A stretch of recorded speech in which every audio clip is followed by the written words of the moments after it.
In the realm of human cruelty, few crimes can match the chilling horror of a mother torturing her own child. This particular narrative unfolds in the heartland of America in a quiet town known as LaPorte, Indiana. The protagonist of this bone-chilling story is Mary Yoder, an ordinary woman of 27 years living an ordinary life. But beneath this veneer of normalcy lay a darker reality, a reality that would shatter the peace of this small town, unleash an unprecedented saga of horror and torment. Mary was not just a mother, she was a tormentor, an abuser, a monster. Her victim, her own flesh and blood, her 4-year-old son, Judah Morgan, a child whose innocent life was snuffed out in the most appalling of circumstances. The accounts of his abuse are chilling, depicting a young life subjected to unimaginable cruelty. His cries went unheard, his pain unnoticed, until it was too late. The justice system intervened, but only after Judah had breathed his last. Mary Yoder was apprehended, tried, and sentenced. Her crime, the torture and abuse-related death of her son. The sentence meted out was a grim 42 years in prison. Her punishment, however, pales in comparison to the life sentence that Judah was dealt.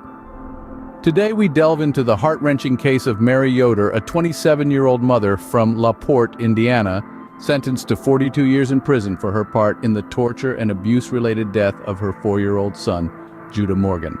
The investigation commenced on a chilly autumn day in October 2021. The day, despite its crisp beauty, was soon to be marked by a darkness that would cast a long, lasting shadow.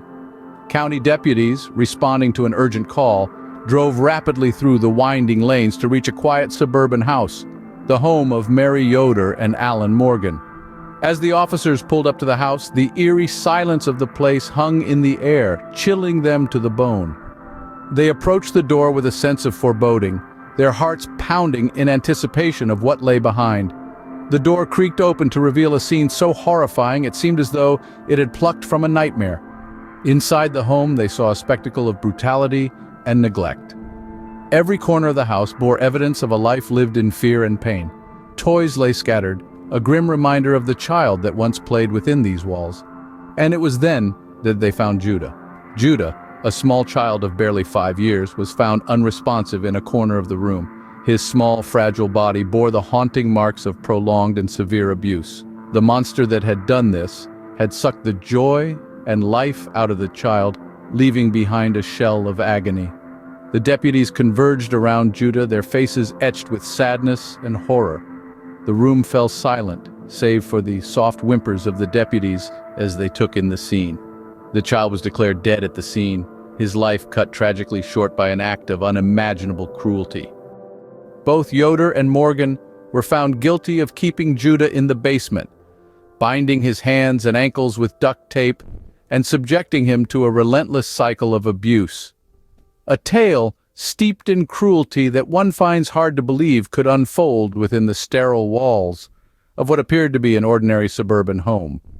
The basement, once a symbol of safety and storage, had been transformed into a chilling prison, a cold, dark, and damp space that held an innocent child captive.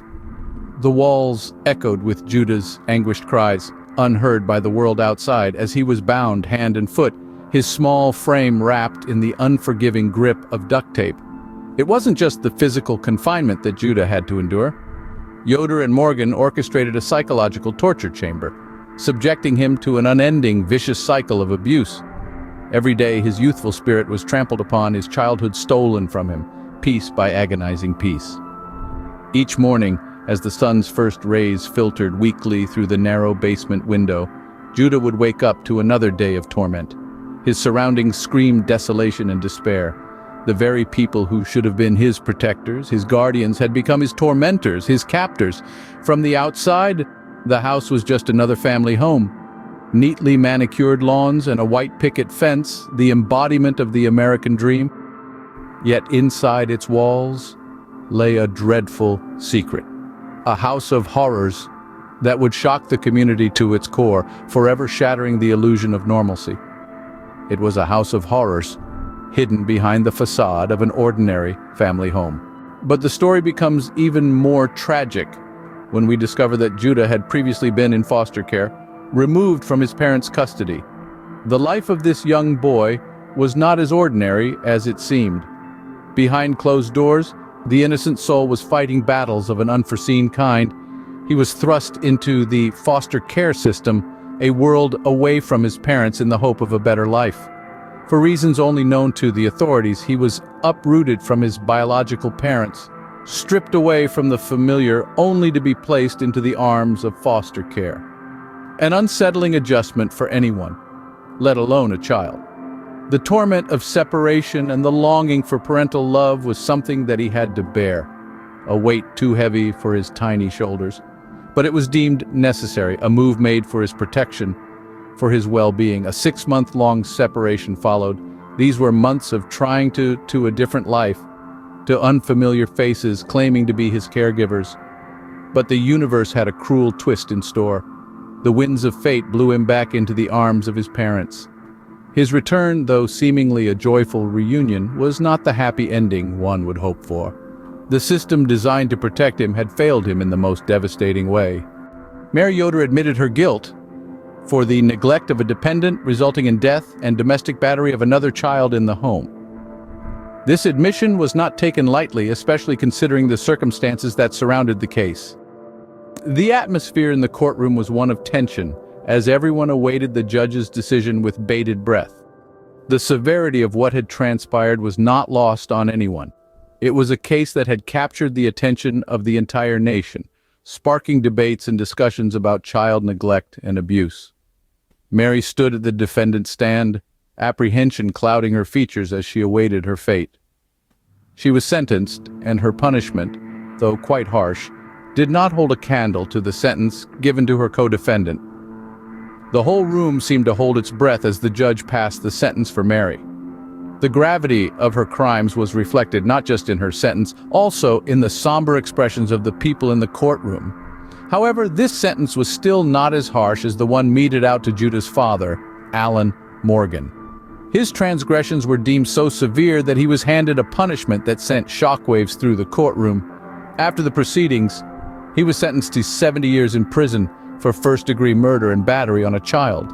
This case serves as a stark reminder of the chilling crimes that can occur behind closed doors, even in the most unsuspecting of homes. The unsuspecting homes that manifest an image of tranquility and peace on the outside, but on the inside, they are a domain of inexplicable horrors. These are not just any homes, they are embedded within our communities. The ones we walk past every day without giving a second thought. A friendly neighbor, a charming parent, can harbor such cataclysmic secrets beneath the surface. It is these unseen, unheard, and unspoken horrors that continue to haunt our society. These heinous crimes are committed under the guise of domestic safety, far from the public eye. Often there is no one there to question the eerie silence that hangs heavy in these homes. This is where the role of child protection services comes into play. Their responsibility is as it is crucial, with the safety and well-being of innocent children at stake. It is crucial to underscore that the role of these services extends beyond merely identifying and addressing immediate threats.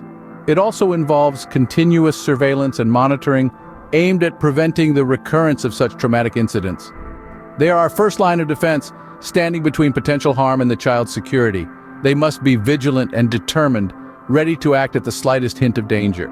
Moreover, thorough follow-ups when children are returned to potentially dangerous environments are critical. It is not enough to just extract the child from a dangerous situation, but there is a dire need to ensure they do not return to the same perilous circumstances. Thus, detailed surveillance, comprehensive checks, and stringent measures are the need of the hour to ensure the safety of our children. This case underlines the importance of vigilant child protection services and the need for thorough follow-ups when children are returned to potentially dangerous environments. In the end, 2 lives were irreparably damaged. Judah, whose life was brutally cut short, and Mary Yoder, who will spend the majority of her life behind bars. But the echoes of this case will reverberate far beyond the individuals involved, serving as a haunting reminder of our collective responsibility to protect the most vulnerable among us. As we navigate through the complexities of this case, we are left grappling with a multitude of questions. How could a mother participate in such horrifying acts against her own child? And how did the system fail to prevent this tragedy? While we may never find satisfactory answers to these questions, we can ensure that Judah's story is not forgotten. His life, however short and filled with suffering, is a powerful call to action for us all. It is a stark reminder of the urgent need for effective child protection services and the collective responsibility we bear to protect the most vulnerable among us.